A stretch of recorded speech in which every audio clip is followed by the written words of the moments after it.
Bonjour à toutes et à tous, dans cette vidéo nous allons donner quelques définitions sur la notion d'équation différentielle linéaire. Alors en quelques mots, une équation différentielle c'est un type particulier d'équation fonctionnelle, c'est-à-dire dont la variable est une fonction, qui met en jeu les dérivées successives de la variable. Et linéaire parce que l'on aura un type d'équation qui ressemblera par exemple aux équations que l'on a dans un système linéaire. Donc,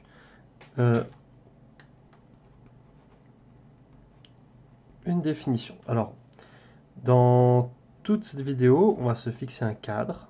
On va prendre K qui est égal à R ou C. I inclut dans R un intervalle. Et on va prendre N un entier naturel. On va dire qu'une équation différentielle linéaire d'ordre N sur I,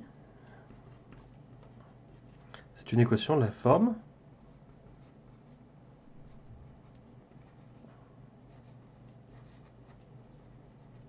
donc y dérivé n fois plus un coefficient qu'on va noter a n-1, y dérivé n-1 fois,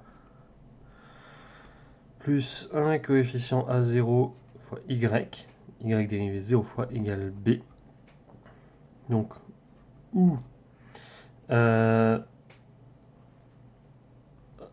an-1 jusqu'à a0 et b sont des fonctions, donc les coefficients sont des fonctions qui vont de i dans k, et ce sont des fonctions continues. Et y, c'est l'inconnu. Donc, là, on a ce qu'on appelle le membre de droite.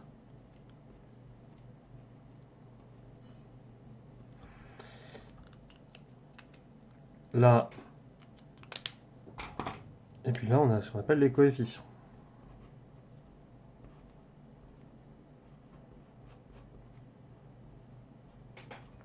Et puis à gauche, on a le membre de gauche, bien entendu. Et une solution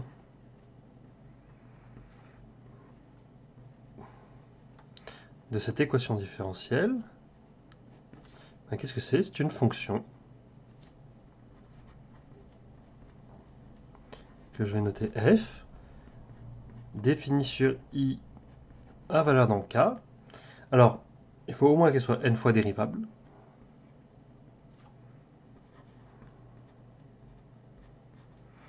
Et qui vérifie cette équation. Alors c'est une équation fonctionnelle, donc on peut l'expliquer, qui vérifie que pour tout t dans i, y dérivé n fois évaluant t plus a indice n-1 de t, y dérivé n-1 fois évaluant t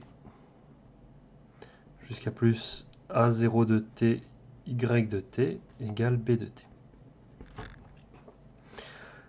Tout simplement. Et on dit que cette équation est homogène. Donc c'est le même vocabulaire que pour les systèmes linéaires, et c'est normal, on l'expliquera. Donc cette équation est homogène si b est la fonction nulle, puisqu'on l'écrit comme ça, mais on le lit b est la fonction nulle. Puis l'équation homogène associée à cette équation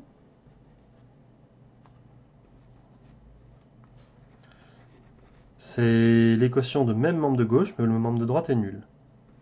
Donc cette équation est y dérivé n fois plus a n-1 y dérivé n-1 fois plus a0 y égale la fonction nulle. Alors, il n'y a rien de très compliqué. Mais ce qui pose parfois des problèmes, c'est de bien comprendre qu'on manipule une équation qui porte sur les fonctions. D'autant plus que nous allons utiliser des notations, pour une fois pas très rigoureuses, mais qui sont souvent utilisées par exemple en physique, et il faut dire qu'ils sont assez pratiques. Donc, on va voir ça tout de suite. Donc, par exemple, je pourrais avoir l'équation différentielle. Par exemple, on pourrait avoir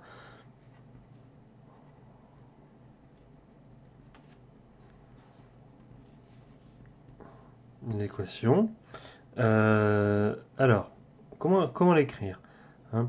Je voudrais avoir l'équation qui correspondrait à ceci. Pour tout x dans R étoile plus, par exemple, y' de x plus logarithme de x, y de x égale racine carrée de x.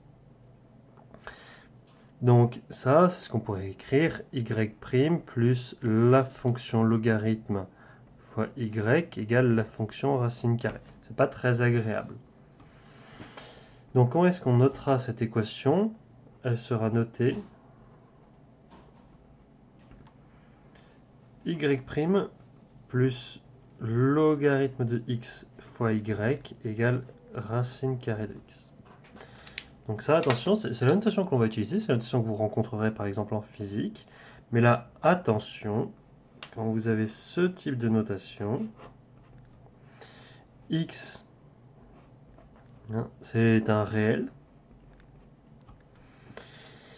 Et puis y, donc x, c'est une variable, si vous voulez. Y, c'est l'inconnu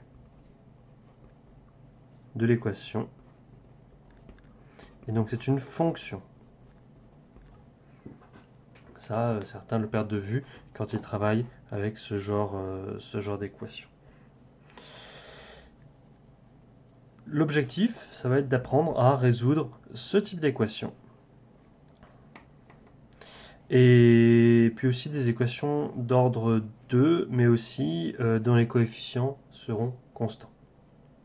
Alors, en physique, et puis dans toutes les sciences, vous n'avez pas juste des équations, vous avez aussi des conditions initiales. En mathématiques, on appelle ça un problème de Cauchy. On va terminer cette petite vidéo d'introduction par cette notion-là. Donc, un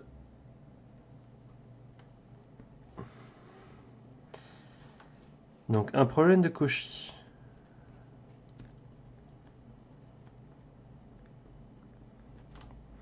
C'est la donnée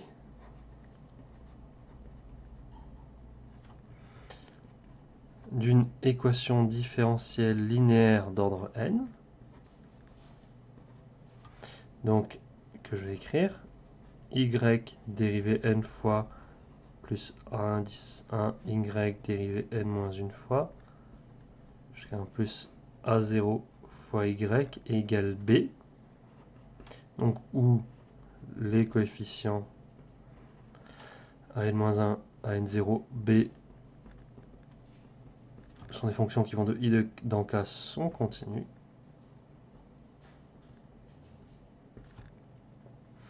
Et des conditions initiales. Alors, ce qu'il faut se rappeler, c'est qu'il y a autant de conditions initiales que l'ordre de l'équation différentielle. Donc, une condition initiale jusqu'à la énième condition initiale qui est sur l'ordre n-1. Donc, y dérivé n-1 fois en t0 égale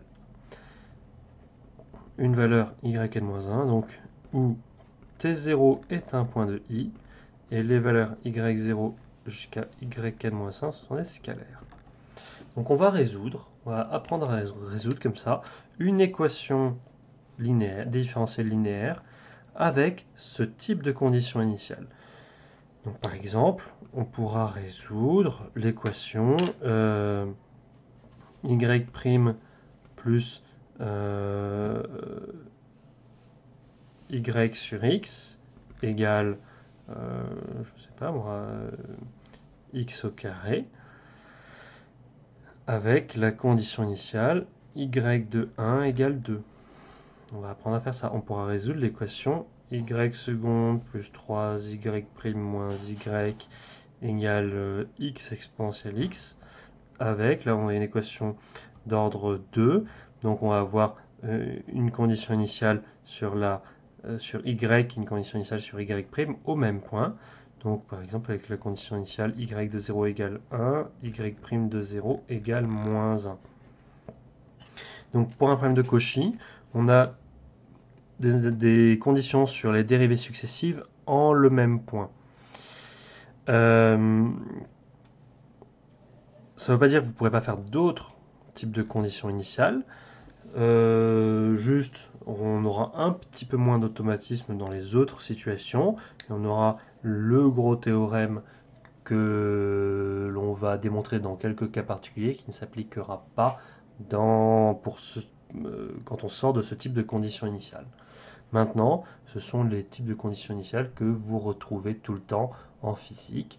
Par exemple, quand vous faites de la mécanique, que vous avez le principe fondamental de la mécanique qui vous donne une équation différentielle d'ordre 2 qui relie accélération, vitesse, position, eh bien vous avez des conditions initiales souvent qui vous donnent position à l'instant initial, vitesse à l'instant initial. Et donc ce sont des conditions initiales qui vous donnent naturellement ce que en maths on appelle un problème de Cauchy. Voilà pour cette vidéo. Au programme des vidéos suivantes, d'abord étudier la structure des solutions et ensuite apprendre techniquement comment résoudre les deux types d'équations différentielles linéaires qui sont à notre programme.